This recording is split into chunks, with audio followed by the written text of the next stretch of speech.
8 है और नीतीश कुमार जी ने षड्यंत्र को बचा लिया। पहले भी कहे, हमने पहले भी कहा है कि नीतीश कुमार जी की संख्या जो 43 पर आ गई वो जनाधार में कमी के कारण नहीं आई।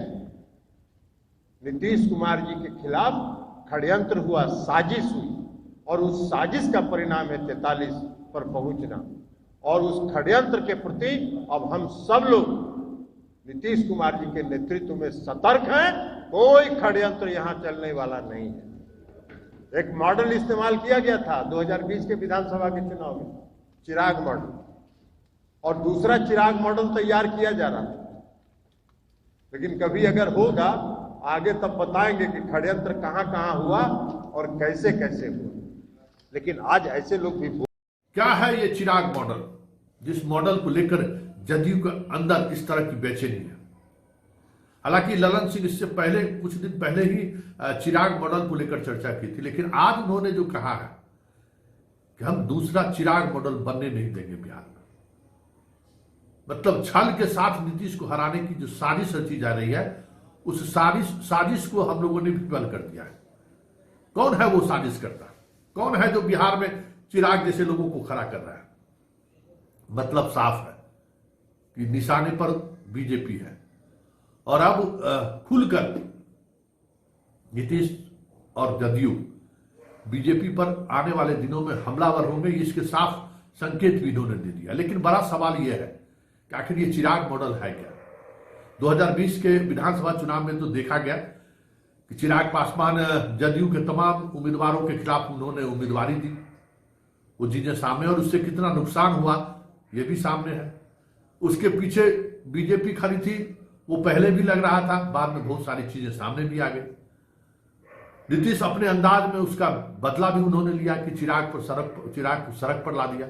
आज वो अकेले सांसद है, उनको घर तक से बाहर निकलना पड़ा। अब आरसीपी की बारी है, आरसीपी पर भी उसी तरीके से हमला किया गया। लेकिन आखिर सवाल यह है कि ये आरसीपी का चिराग मॉडल क्या है? तो आपकी जानकारी के लिए, आरसीपी लगातार बिहार के जदयू विधायकों से संपर्क में थे और यह कहा जा रहा है कि वो अगर आरजेडी के साथ या केंद्र की बीजेपी सरकार के खिलाफ कुछ भी ऐसे कदम अगर नीतीश बढ़ाते तो पार्टी को कैसे तोड़ा जाए, इसकी रणनीति में बीजेपी के साथ आरसीपी शामिल हो गए थे। पहली बात यह थी, चिराग मॉडल का, आरसीपी का पहला मॉडल यह था। दूसरा मॉडल जो है कि बिहार के ब्यूरोक्रेसी पर, जिस पर माना जाता है कि नीतीश की काफी मजबूत पकड़ है, उस पकड़ को तोड़ने के लिए आरसीपी ने एक अभियान चला दिया।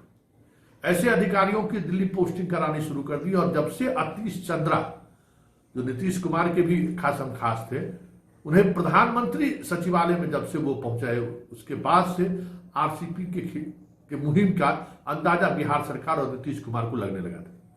क्योंकि अतीश चंद्रा के पीएमओ में पहुंचने के बाद ही कई तरह की चीजें ऐसी सामने आने लगी जिससे लगा कि बिहार में जो भी निर्णय लिए गए हैं, सरकार की ओर से जो निर्णय लिए हैं, उस निर्णय पर कहीं कहीं भारत सरकार की नजर है।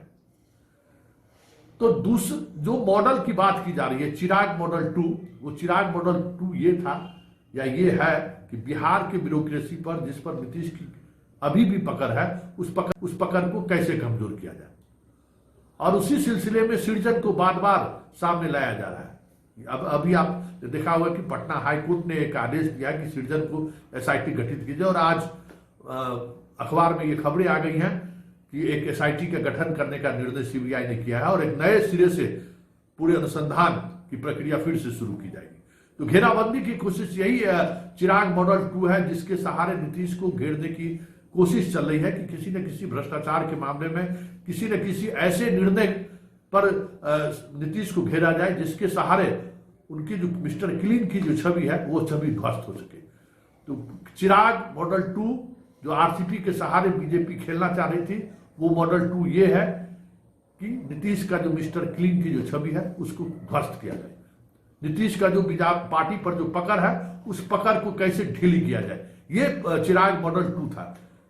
अब देखना यह है कि इस हमला के बाद बीजेपी का क्या रुख रहता है, क्योंकि चिराग मॉडल का पहला जो मॉडल है उसको तो देख लिया, नीतीश कुमार ने जो भी चाहा, जैसे भी चाहा, चिराग को ध्वस्त करके जमींदोज कर दिया राजनीतिक रूप से। अब आरसीपी की बारी है। अब देखना यह है कि आरसीपी पर बीजेपी का स्टैंड क्या रहता है, क्योंकि इतना तो तय है कि इस एक्शन के बाद जब तक साथ है नीतीश और बीजेपी, तब तक तो आरसीपी का बीजेपी में आना तो अब अभी संभव नहीं है जब तक दोनों साथ है। अब देखना यह है कि ईडी और सीबीआई उन पर कार्रवाई करती है कि नहीं, क्योंकि नीतीश की अब ये कोशिश है कि ईडी और सीबीआई आरसीपी पर कार्रवाई बरते और जेल भेजे। ये भी एक शर्त रहेगा, और इन शर्तों के सहारे हमें लगता है कि जब तक ये चलता रहेगा तब तक ये सरकारें बनी रहेगी। लेकिन इतना तय मानिए कि अब दोनों सरकारों के बीच, बीजेपी और जदयू के बीच जो बिहार में सरकारें चल रही हैं, उसकी डोर अब कमजोर होती दिख रही है।